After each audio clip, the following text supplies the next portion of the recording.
a lot of you are already adding your schools to our chat box. Please feel free to continue to do so.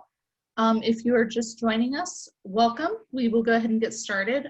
Good evening, everyone. Welcome to the Community Financial Aid Night hosted by Planet Sarasota. My name is Nicole Pena. I'm a Senior Manager for Financial Stability at United Way Suncoast and the Chair of the FAFSA Committee of the Local College Access Network, Planet Sarasota. As we kick things off this evening, I just want to take care of a few housekeeping details. First of all, we do want to let you know that this webinar is being recorded. So after the event, you will be able to find a link to this recording, as well as some other useful tools that we'll talk about later on Planet's website, launchyourplan.com, and we will be putting that link in the chat box as well. We are excited to have families across the county joining us. So if you're just joining us, please take a moment to represent your school by sharing where you are joining us from in the chat box. And speaking of chat box, we do have two different boxes going tonight that we want to call your attention to. Throughout the evening, we would love for you to submit any questions that you have. Even though our panelists have some prepared information, we also want to take time to address any questions that you have. So please feel free to add those questions about funding, about financial aid, about FAFSA, any of those questions that you have to the Q&A section. So at the bottom of your screen where it shows participants, chat, and those things, you'll see a button that says Q&A. And you can use that button all evening to submit any questions you have. We'll be monitoring that all evening so that we can answer the questions that you have. Please feel free to use that frequently. And then finally, I want to introduce our other panelists who are joining us this evening. We'll start off with a Q&A moderated by Rebecca Lewis. Rebecca is a college career advisor with the Education Foundation of Sarasota County and is at Riverview High School.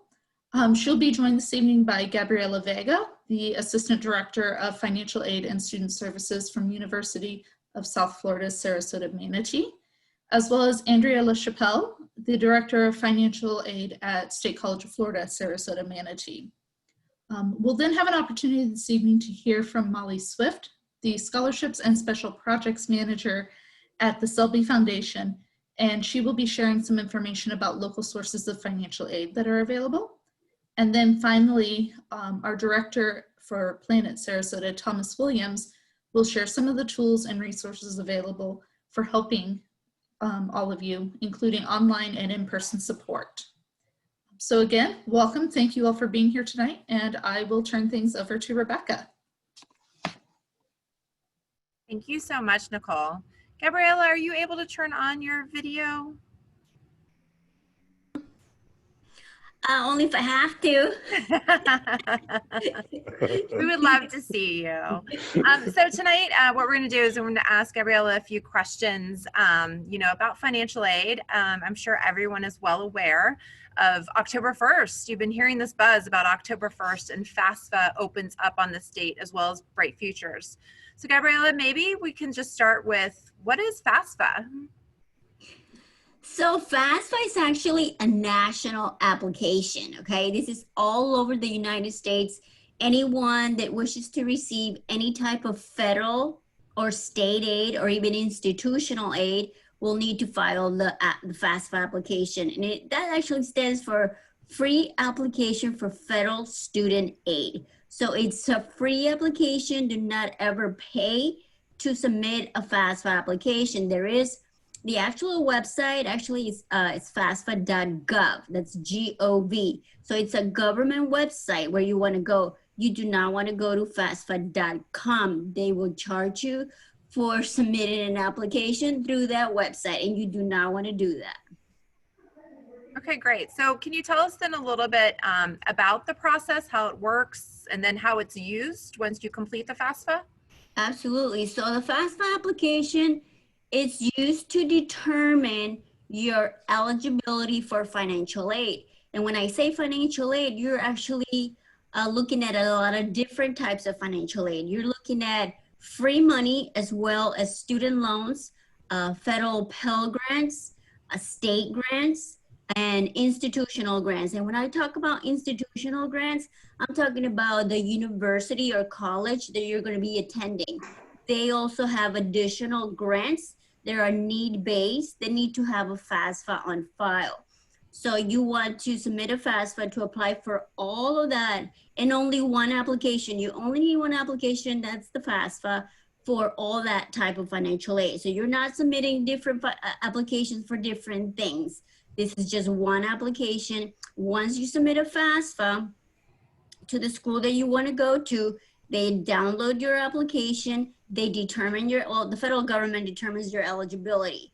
But we download it and we actually see what type of eligibility you have for financial aid and what type, if you're going to be eligible to receive free money, which we call gift aid. Those are the grants, or the loans, which are obviously loans that you have to pay back. So you have to pay a lot of attention when you are awarded, because once we receive a FAFSA, then the process of awarding the student and allowing them, you know, to see how much money they're eligible to receive through our school or any school. Excellent. Hi, Andrea. I see that you were able to join us.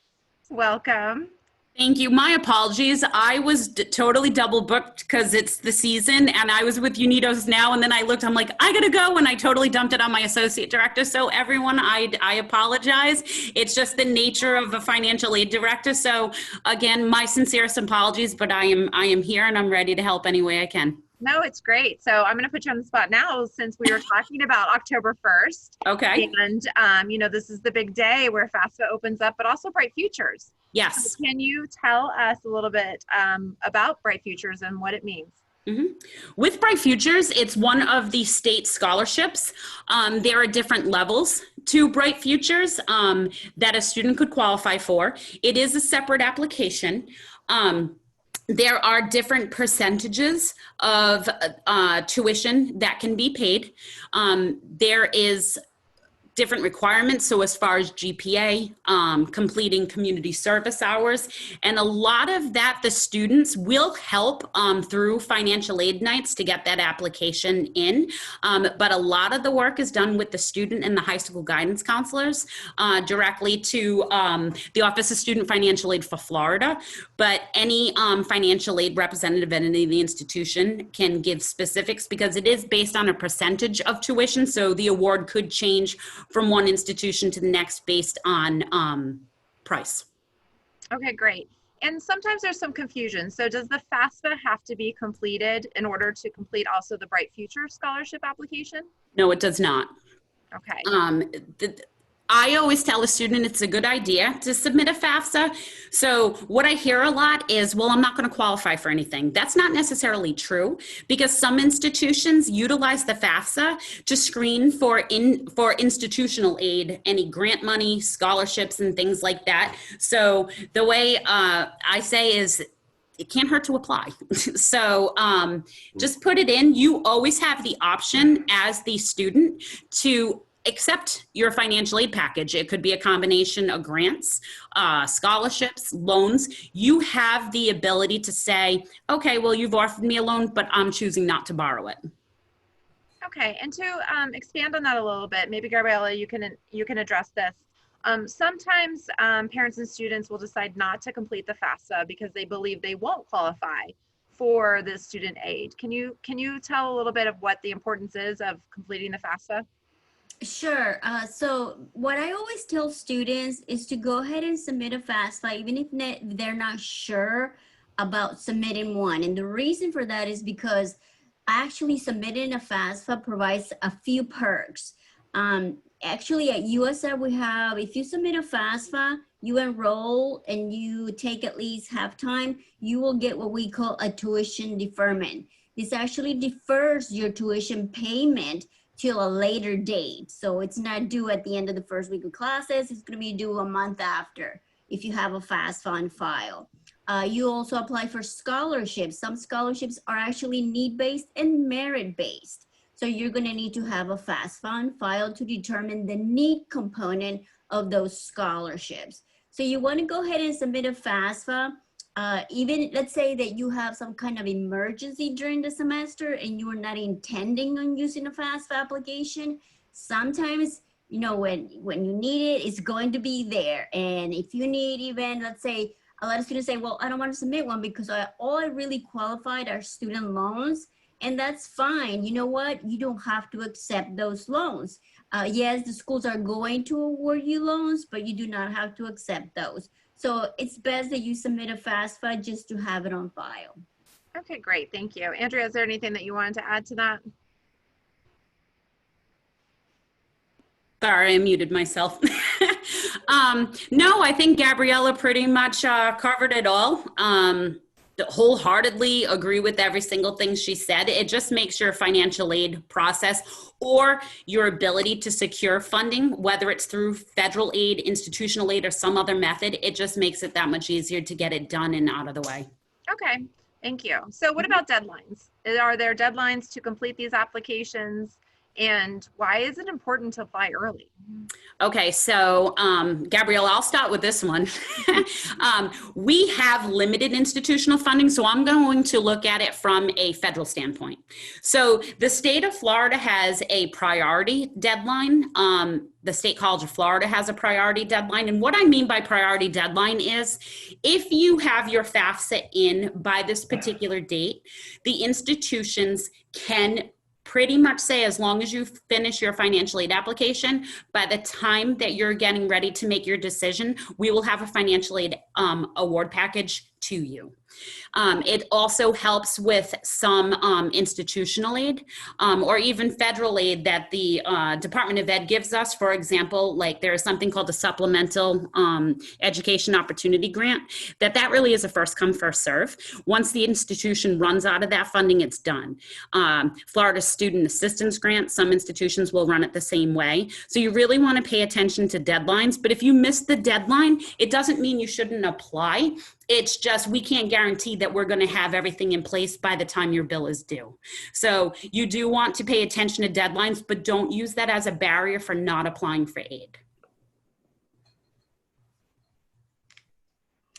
Can I say something also? If you don't get anything from us at all today, the most important thing about financial aid and scholarships is deadlines. If you do not meet the deadlines, and you had the eligibility to receive some of those grants or those scholarships, you're not going to receive them if you don't meet deadlines.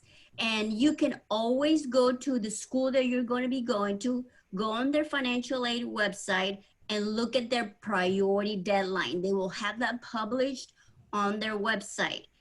For USF, we have priority deadline of January 1st for all institutional funding and some state funding, not all of it, but priority deadline is January 1st for us. And then for the state of Florida, I believe it's May 1st for USF for the Florida Student Assistance Grant. So the most important thing is October 1st, today, you can submit your 21-22 FAFSA application. And we want you to do it between now and January 1st. And the reason for that is because you have the most, it's always first come, first serve for free money. So you want to go ahead and submit those applications now, today, if you can.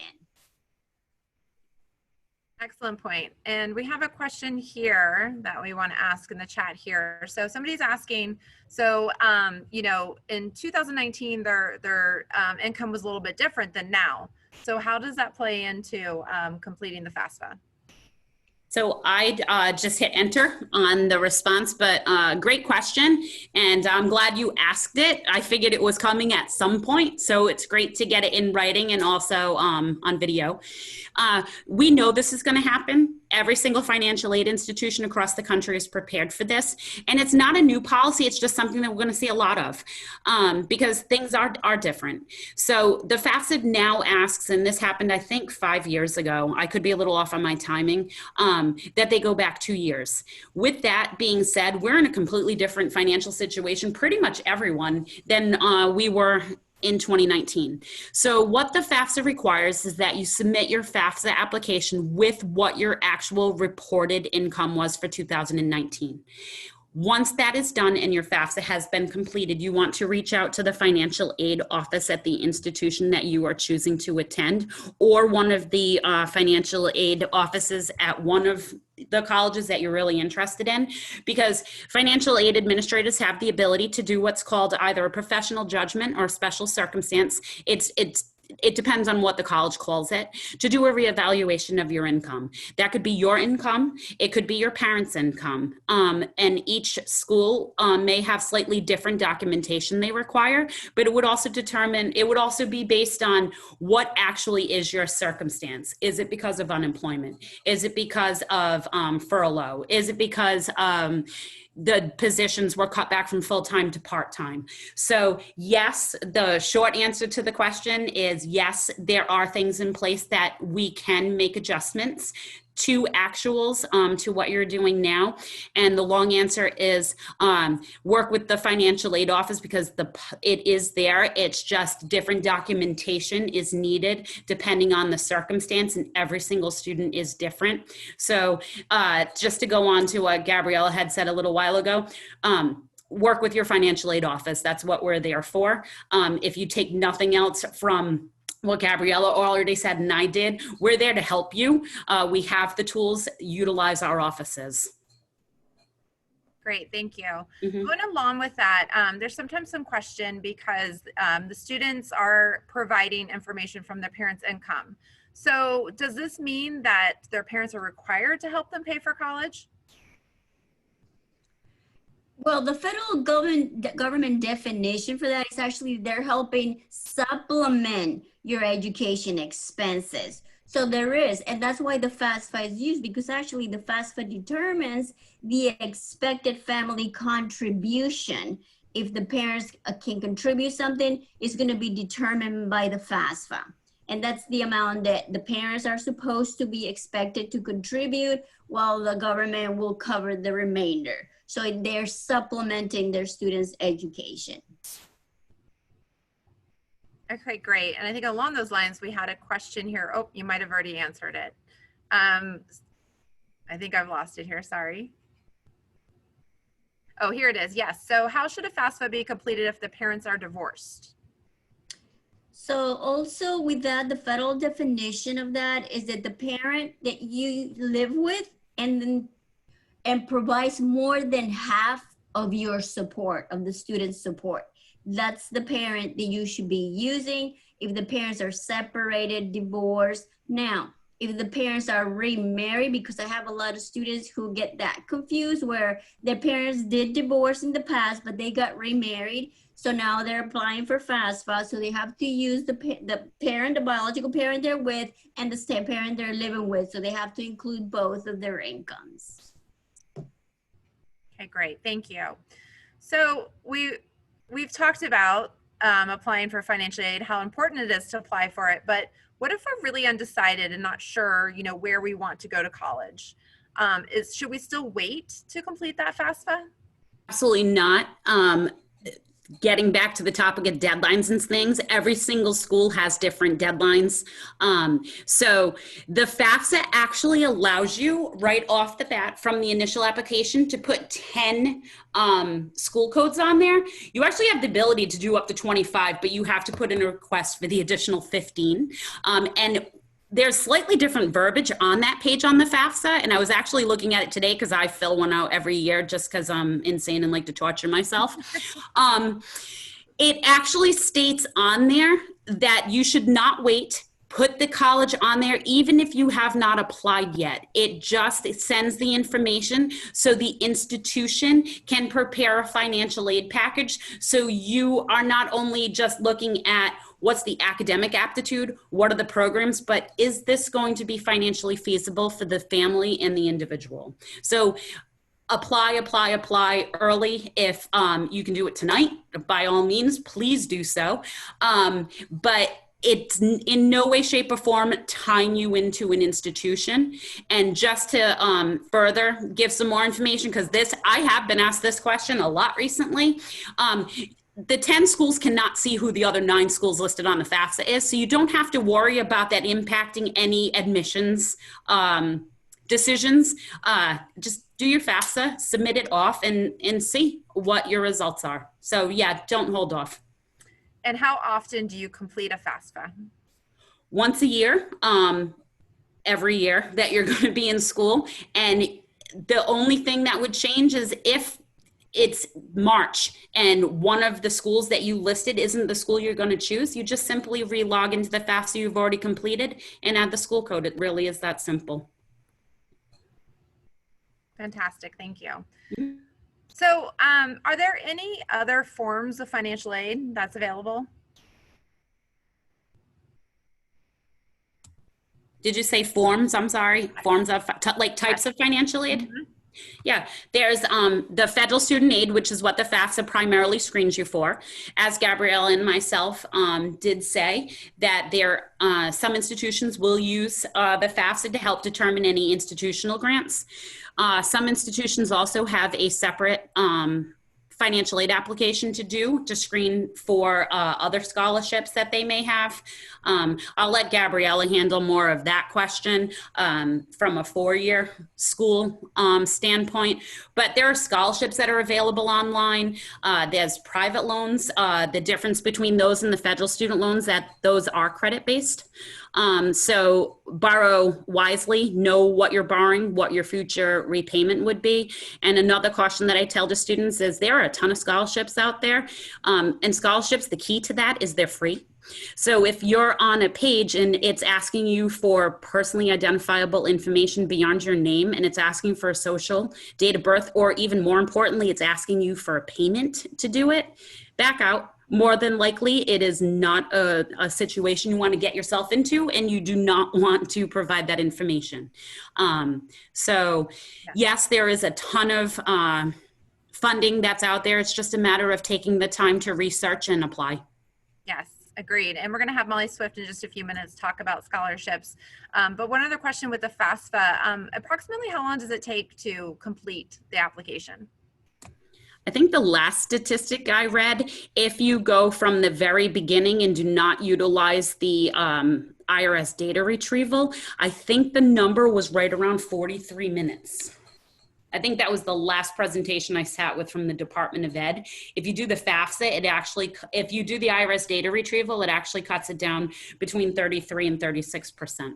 Okay, great. And can either one of you speak to the app? Is it better for a student to complete the application on the app or through, the desktop, the regular website? Does it make a difference? It does not. The app is just another option for students because we want to really help those students complete the FAFSA. So we're providing, well, the federal government is providing more options to complete that. So, it's right there on their hands, on their phone. So students should be able to go ahead and, just file the FAFSA if they could use the app. The only thing with that is that, to be able to submit it, the parents will have to sign it electronically. That's one thing that we have not mentioned.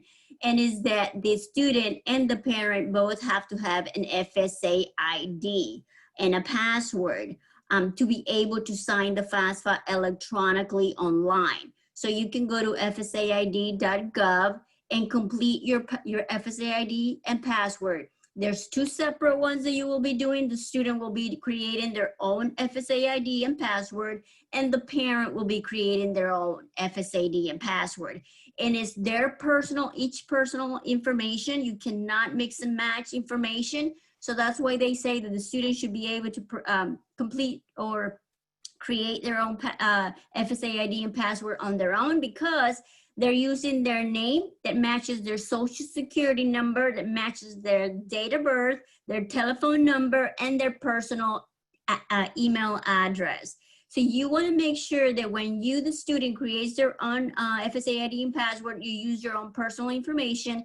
And then when one of the parents creates their own FSA ID, they're creating their own information, using their own social security number, their own date of birth, because you'd be surprised. Some students try to create their parents' FSA ID and password, use their own email, and then it gets really problematic. So you each want to create your own individually password, FSA ID, and password. That's very, very critical, because I've had a lot of students who actually Also pay attention when you're doing it because they put in wrong numbers for social security number. And believe it or not, your FAFSA gets rejected if you have mismatched information on there. So Thank you. And I think that's a great point to make because we see some questions too of asking if the student needs to complete a FAFSA. So can you clarify whose application is this? This is funny because I have some parents that have created a FAFSA for themselves. So that's not, when you want the student to sit in front of the computer and be typing, because it's going to be their application. It's the student's application with their social security number, with their date of birth. So yes, the student is going to require the parent information. So that's why the parent and the student should be there sitting in front of the computer, because the parent is going to provide their income information, household information. The FAFSA has 110 questions. And they have to, they're going to ask you from what is your name, what is your date of birth, to what is your parents' income in 2019, how much taxes did they pay, how many people in your household, to how many people in college. And that all helps determine your eligibility and come out with the expected family contribution. Excellent. Thank you so much to both of you. We'll still go through these chat questions and answer what we can. But right now I want to shift over to scholarships, and we have Molly Swift. She's scholarships special projects manager at William G. and Mary Selfie Foundation. So thank you so much for being here, and we will turn it over to you. Hi folks. Oh, okay. Someone else is the slideshow. That's great. Okay, cool. Well, it is an honor to be here, and like I always say, it is an honor for me to be working for the Selfie Foundation. I'm continuing their legacy, supporting students in our 4-county area. That's Sarasota, Manatee, DeSoto, and Charlotte. If we can move, I'll go through the first few slides pretty quickly. I will talk a little bit about our specific scholarship program, but also scholarships in general. So we've already touched on this a little bit. Scholarships and grants often used interchangeably. It's gift aid. I was curious, well, what is the difference? Grants are usually need-based, but scholarships, they can be need-based or merit-based as well. So they have a lot in common, and we're talking mostly about scholarships right now. Move ahead, please. Thank you. And this is some national information I got from CapEx. I couldn't find anything Florida specific, but I wanted to just kind of visually show that the gift aid that you get comes from a variety of sources. And we've talked about it, a lot of this already. Federal grants, state grants, and scholarships, the institutional aid. I think maybe there's kind of a misconception that the 10% up at the top, the private scholarships and perhaps employer scholarships, that is like most of the money that you'll be getting, or that is given out in scholarships. And that's actually a misconception. And so we are really just talking about a sliver, but we also happen to live in a very philanthropic and generous community. And so that's what we'll be going into. All scholarships, they're all different. They're obviously going to change in amount, what the eligibility criteria are, when do you apply for it, how, is it renewable or non-renewable, and what are those requirements to renew. Disbursement, is it a physical check that's going to your school? I think that's the most common, but sometimes you will see scholarships, especially the smaller ones, that they might actually give a direct payment to the student.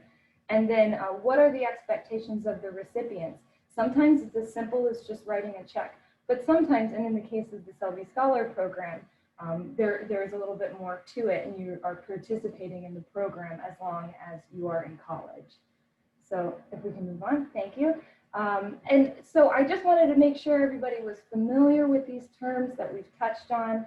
I think that it's important to know they're not mutually exclusive, but these are terms that I've seen students get caught up on. Renewable, that means that a student might be eligible for the award again in subsequent years. Sometimes it's for all 4 years of undergraduate.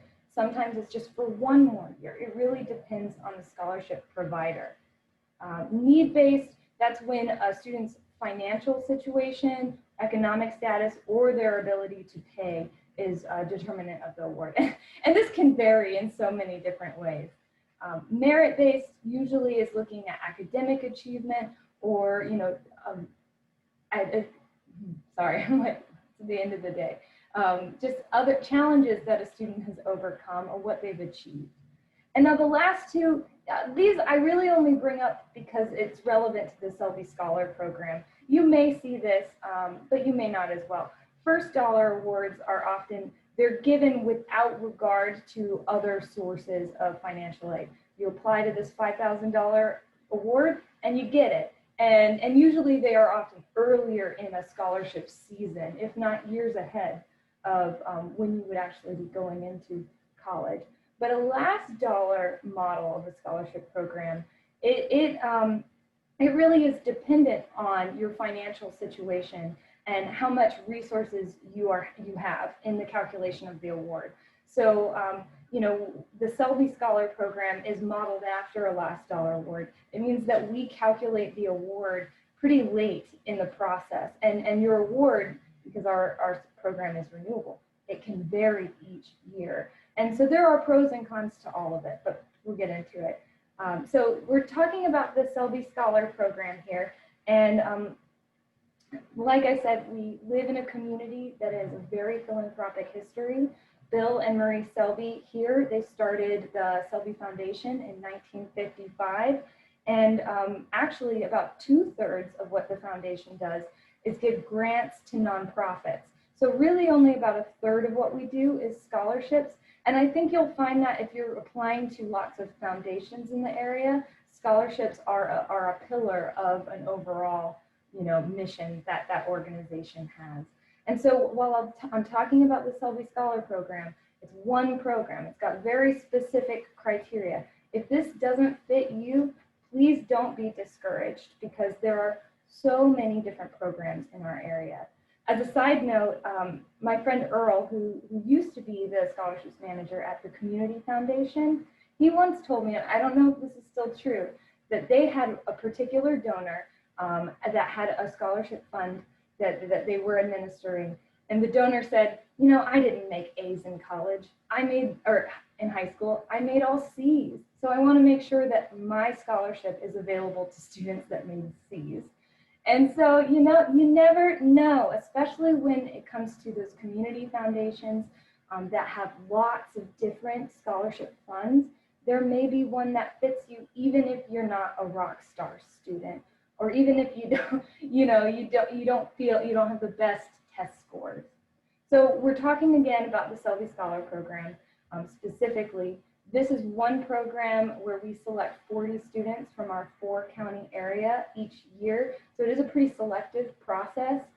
Once you are selected, it's a renewable award for you to finish your bachelor's degree. So it's up to 4 years, as long as it's in an accredited college. It can be anywhere in the country. You can study any major. It can actually be anywhere in the world, but there are some limitations when it comes to abroad schools. And so I've never actually come across it, but I know that there are some complications. To be eligible, you need to have a 3.0, and then you need to maintain that 3.0 to maintain your award. Though we have recently started a Gpa Recovery, kind of a probationary period. And then on top of that, we try to do more than just writing a check. So a requirement of our program is that students participate in a flash mentoring event, which if we can move to the next slide, I get the pleasure of matching each of our students up with a local professional working in their field of interest for just a one-day luncheon. And so COVID means that we won't be doing it this year. Although I do, a lot of the students, they continue the connections with these, what I call flash mentors beyond the event. But it is neat because we're not in the business of having a long-term mentorship program, but sometimes the students really gain a lot of information out of it. And sometimes they want to meet with one person every year, and sometimes they want to switch it up because they're changing their majors. They want to explore different topics. So there are a lot of cool scholarship opportunities out there that actually give you connections to other resources that are out there. So please, do your research on what is available. So we talked about eligibility a little bit. you need to be graduating from high school this academic year, or this is our final year that we are also allowing students to apply for 2 years of funding if you are a non-high school state college student in our 4-county area. So if you're going to SCF or maybe the Charlotte campus of Florida Southwestern, you can apply this year. That we are phasing that out. When I say demonstrating financial need, in our case, this is again, the FAFSA comes up. It is quite common that private scholarships will require you to fill out the FAFSA. So when you fill out the FAFSA, perhaps you did it today, it will spit back out to you a student aid report, and it will give you a number, the estimated family contribution number. If that number is 12,000 or less, then you're in our bracket for this program. I know that that is, relative to other scholarship programs, quite low. If your EFC happens to be higher than that, there are totally other opportunities in our community. So that's the financial need component. I talked about the GPA. What's critical here when you're looking at scholarships is to see if it's a weighted or unweighted GPA. And for us, we're looking for unweighted. And if we can move to the next slide. Thank you. And ours is a pretty standard process. Our deadline will be in March 23rd. And so it's one of the slightly later deadlines. So you'll have a lot of these materials already. It's pretty common that you'll be needing, your student aid report from FAFSA. Oftentimes resumes are required. In our case, it's optional. 2 letters of recommendation. For us, it's 1 teacher and 1 community member. So it could be a coach, a pastor, a boss, just pretty much anyone that is not a family member of yours. And in the case of the Selfie Foundation, that letter does not need to be addressed to us. It does not even need to be for scholarships. If you have a stellar letter that, is a college admissions letter, at least for the purposes of our scholarship, go ahead and send it. Don't bother your teacher for another one. But that is something that you should look into when you're applying to other scholarships. Can you reuse those letters if they're directed to someone else? So that is something to look out for. We ask for an official transcript, and I know that this year it might be a little trickier than in past. We don't need it stamped and certified by the by your front office, but we are pretty familiar with what a transcript looks like from each of the counties. So as long as it's not just like a screenshot from your cell phone when you're submitting your Selfie Scholar application, that's what we're looking for. ACT and SAT scores, we just ask for 1. Right now, we're still requiring that. If the state of Florida made a big change and all the universities became, test optional or test blind, then we'd reconsider. But and if there are any changes past this presentation, it will be on our website. But at this time, we want you to submit 1 score report, and so it's 1 or the other, and we don't super score them. So there is no minimum score needed either.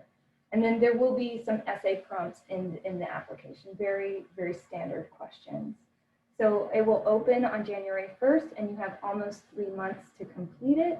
I recommend submitting it as soon as possible, because I really think about 80% of students hit send in like that final hour. And if you submit early, then I can be helpful. Or for any scholarship, if you submit early, the administrator can reach out to you if there's a lot more time. If your application is incomplete or contradictory or a file doesn't work, that really gives us a lot more buffer time. And so we're not reaching out to you in a panic. So please submit earlier than March 23rd if possible. In the case of our program, there is an interview component. And of course, COVID changed that this year, but we are looking into how we will arrange it for next year virtually. And so typically we have 60 semifinalists, and of those 60, we select 40. So at least for our scholarship, and I think many, if you're being invited in for an interview, even though it might be a little nerve-wracking, the odds are in your favor, and it really means that the selection committee really did like what was in your application. And they just want to get to know you more as a human being. So, and then for us, we notify you in May. It gets really close to the awards night at each school, and that's just the nature of our kind of later calendar.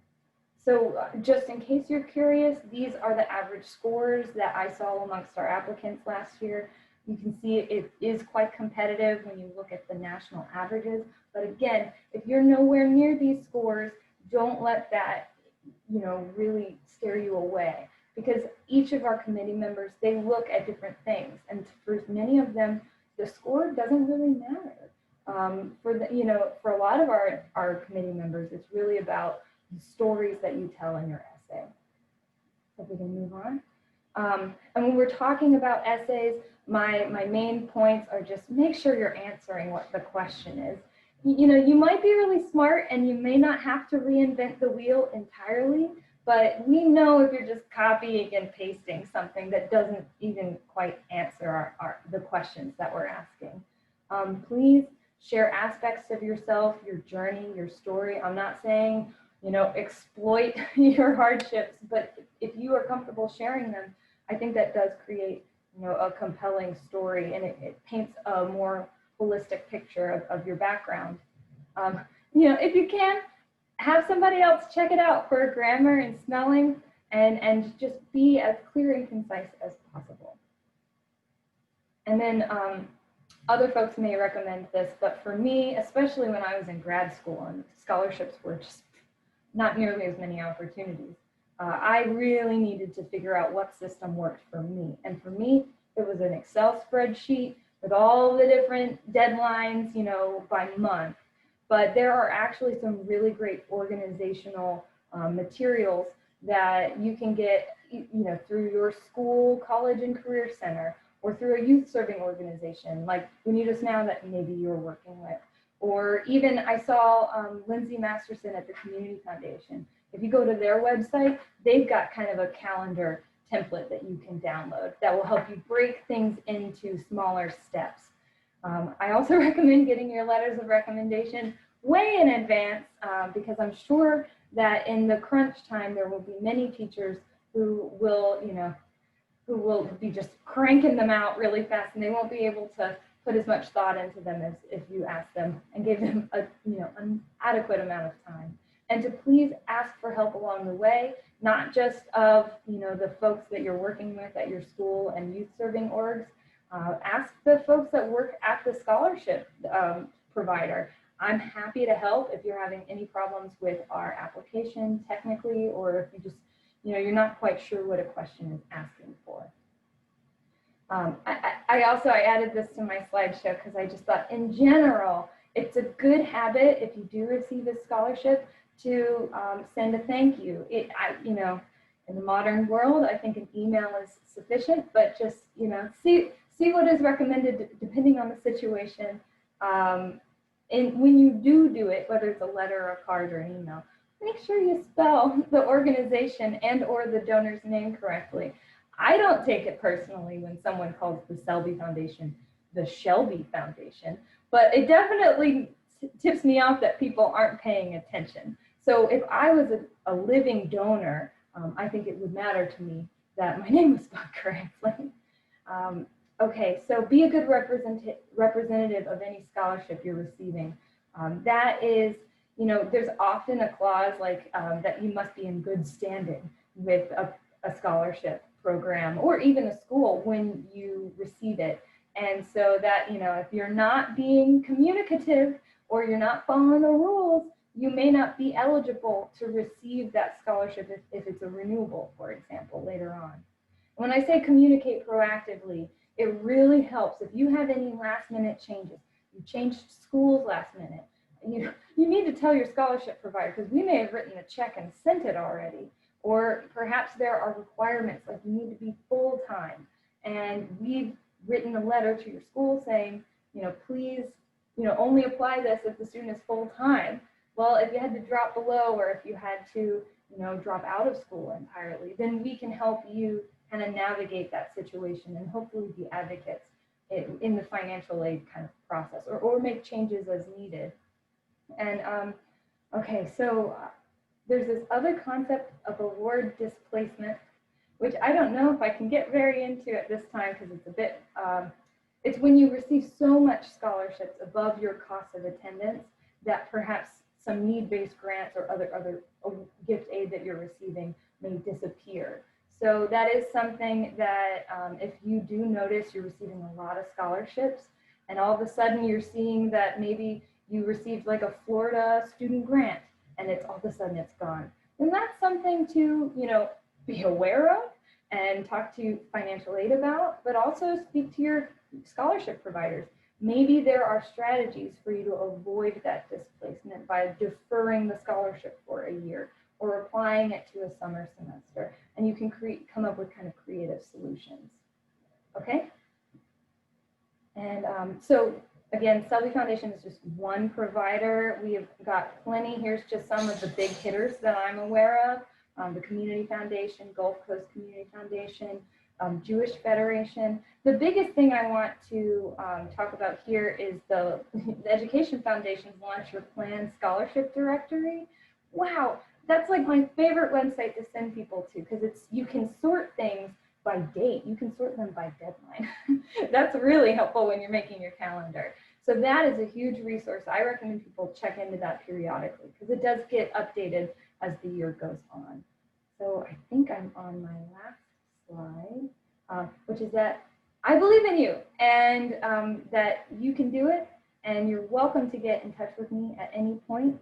I realized I totally slipped over one thing I meant to say in the eligibility slide, is that we are allowing DACA students and other students who are unable to complete the FAFSA because of citizenship or immigration status to apply.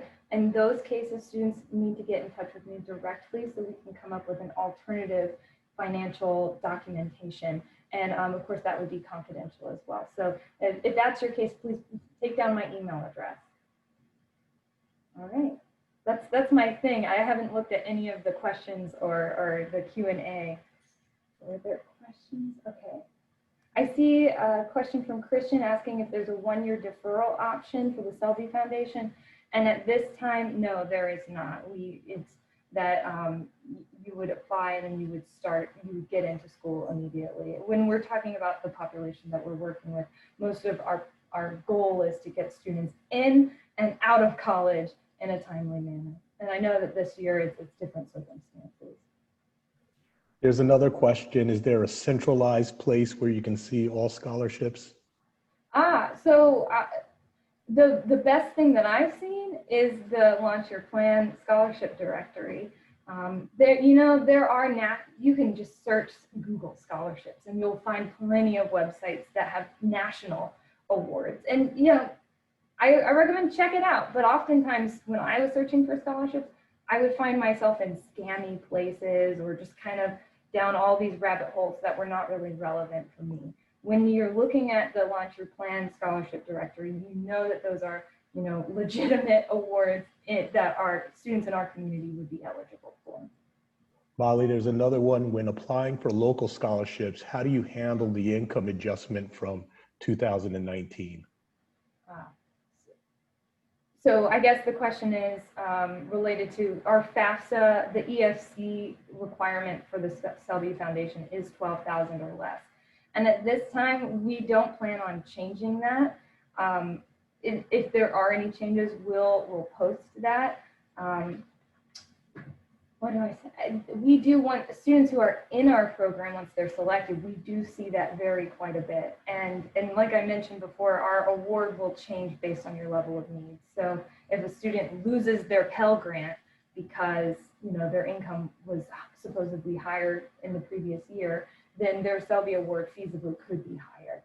But when it comes to the initial application, at this point, it's the 12,000 EFC cutoff. Okay. Molly, what was the website that breaks down the steps again, please?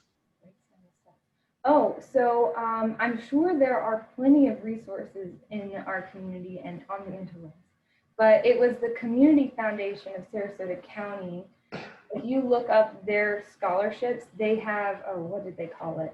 I think it was just a link where it's organizational tools, and it was kind of a calendar you can download and fill out with whatever deadlines you have coming up. So that way you don't have to build it from scratch. Okay. And then I think Andrea and Gabriella, if you're still on, I have a question about Bright Futures. Are volunteer hour requirements for Bright Futures different due to COVID? I have not seen any updates for this year. I know that they made some changes last year towards the very end as students were getting ready to graduate. The best information I can give at this point is keep an eye on OSFA's website, which is the Office of Student Financial Aid for Florida. And any changes or any guidelines that they make adjustments to would come through there and be updated on there. And also high school guidance counselor would know that information sometimes faster than the institutions themselves. Yes, and students, make sure that you're checking in too with your college career advisors at your school and also the school counselors, as Andrea mentioned, because we have some different ideas that we can also suggest. We all understand that it's quite challenging right now to get those community service hours. So we're really going to challenge you to think creatively. And also, you know, we have some ideas for you that you can do remotely so everyone is keeping safe. I think that looks like it. Nicole, you want to share about the additional resources we have? Yes, thank you. So we've had a lot of wonderful questions and we have tried to answer them, but there may be a lingering question that you have that pops up 15 minutes after we hop off this call tonight, because that's how questions work. So we want to share with you some resources that you can use in the coming hours, the coming days, the coming weeks to help you as you are preparing your financial aid information. So we've mentioned a few times tonight the launchyourplan.com website. This is the website for the Education Foundation of Sarasota County. On this, you will find the Pay for College tab. And if you go to that, you can find scholarships, and you can find information about the FAFSA and Bright Futures Awards. So on the scholarships page, you will see a list of various local scholarships and some national scholarships that are available along with their due dates. These are in alphabetical order, not deadline date, but if you click the deadline button, you can put them in deadline order so that you can see which ones are coming due first. Additionally, on this page, we have information to help you with your FAFSA. So many of you have been asking really specific questions to your family circumstances. And so we have some tools that can help you with that. First of all, we have some videos for how to complete the FAFSA, what you need to bring, what you need to have available when you complete your FAFSA, if you need help creating your FSA ID, as well as some other resources and some information if you are the student of divorced parents and you're wondering who you should report as your parent or what your family size looks like. Those are all questions that you can get answers to on this website. We also have a virtual help desk set up. So if you click the link, it's going to take you to a Google form and you can enter your question and a trained volunteer will respond to you within 48 hours answering your question about how to complete the FAFSA. So that's a great tool to use as well. And then finally, for online resources, as you are completing the FAFSA itself, if you've already logged in, you may notice the little chat box that pops up. The FAFSA this year has live support. So as you're completing your FAFSA, if you have a question about your household size, you don't need to wait to get support for that. You can type that message into the chat box and a live person will respond to you to answer your questions. So lots of online tools to help you out. And Thomas is going to talk about some in-person events that we have. If you scroll down, if you go back and just scroll down a little bit, it's right there. That was perfect. Sorry. Yes, I can.